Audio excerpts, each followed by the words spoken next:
Olá, nós vamos começar a falar então sobre os temas do trabalho que vocês realizaram, que vocês fizeram, sobre os problemas atmosféricos dos grandes centros urbanos.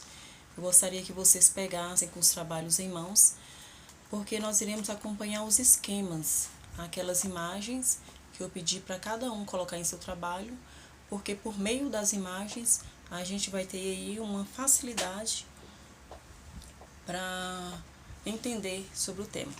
Então vamos lá? Vamos pegar ilhas de calor, procurem o esquema, né? Acompanhem o contexto de ilhas de calor. Então, ilhas de calor, gente, nada mais é que um grande centro urbano que vai apresentar a temperatura mais elevada do que as áreas ao seu redor, áreas periféricas.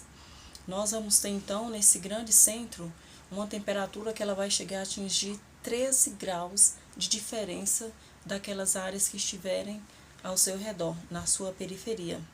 Essa ilha de calor ela vai acontecer então apenas nos grandes centros, Sabiana? Só, gente, só os grandes centros apresentarão ilhas de calor, porque os grandes centros que vão reunir alguns fatores aí que vão levar a essa ilha de calor. Então, quais são esses fatores, né? O que a existência da ilha de calor? Os principais fatores, primeiramente podemos destacar a impermeabilização do solo.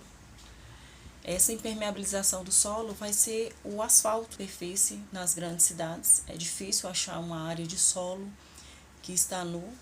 Essa impermeabilização do solo, ela vai concentrar, ela vai reter uma grande quantidade de calor, né? Ela vai absorver ao longo do dia a quantidade de calor e durante o dia ela vai ficar ali cozinhando aquele ambiente e durante a noite também vai ter essa eliminação de calor. Um outro motivo que nós vamos verificar nos grandes centros urbanos é a grande concretização da cidade, a grande quantidade de concretos, né? Ou seja, o material em que são feitos os prédios, as casas, as praças, todo o concreto que é utilizado. Esse concreto comum, ele vai ter um grande poder de absorção do calor. Ele também vai esquentar bastante, vai reter esse calor em grande quantidade, contribuindo para essa ilha de calor. Um outro fator verificado em todos os grandes centros urbanos, carência de áreas verdes. Dificilmente em cidades grandes a gente vai ter uma grande quantidade de áreas verdes, né? Em alguns lugares existem parques, existem praças, mas é a minoria. Se a gente pegar como exemplo uma cidade como São Paulo, nós teremos então aí dificilmente a existência verdes nesse espaço. Outro fator muito importante, um dos principais, é a ação de poluentes provenientes tanto de indústrias, né, de fábricas, quanto da grande quantidade de veículos que se encontram nesses. Então essa poluição que ela vai ficar ali acumulada naquela região, ela vai colaborar com esse aumento da temperatura. Um outro fator que nós podemos citar é a presença de prédios, a grande quantidade de prédios. Vamos imaginar São Paulo, que é o maior centro urbano brasileiro e um dos maiores mundiais também, com milhares de prédios.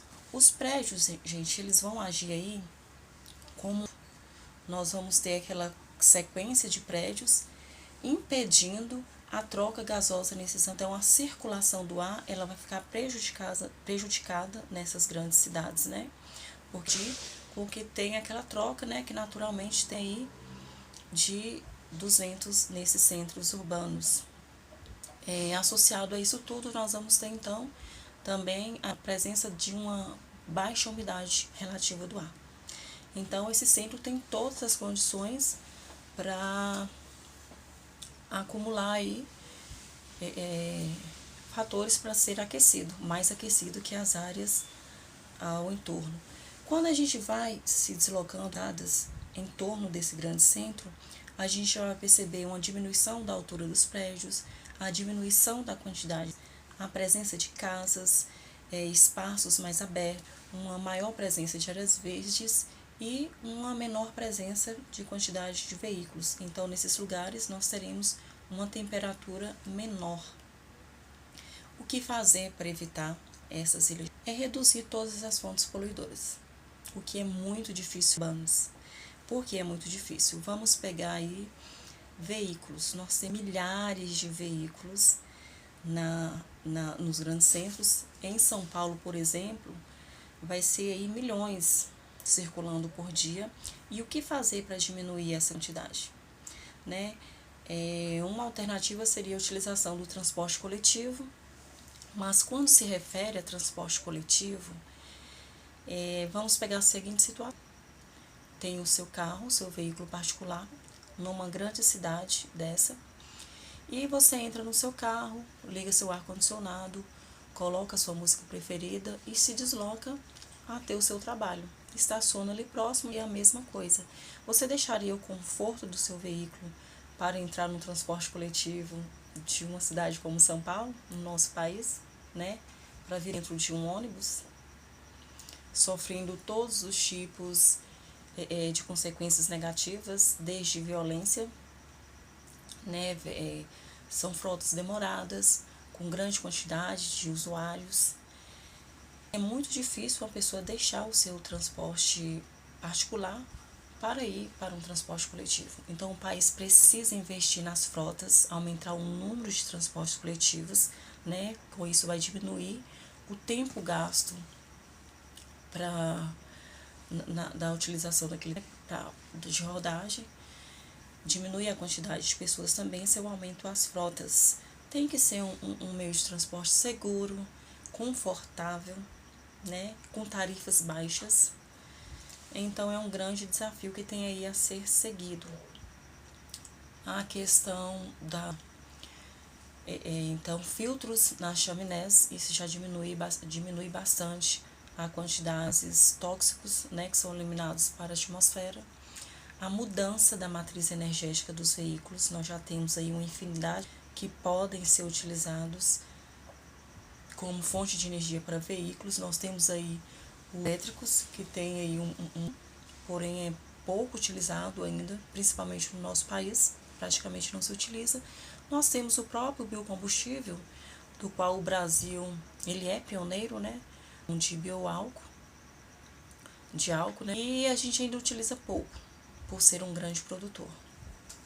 É outra questão das áreas verdes. O que fazer para a maior quantidade de árvores em grandes centros? Gente, em São Paulo não cabe mais nem pessoa.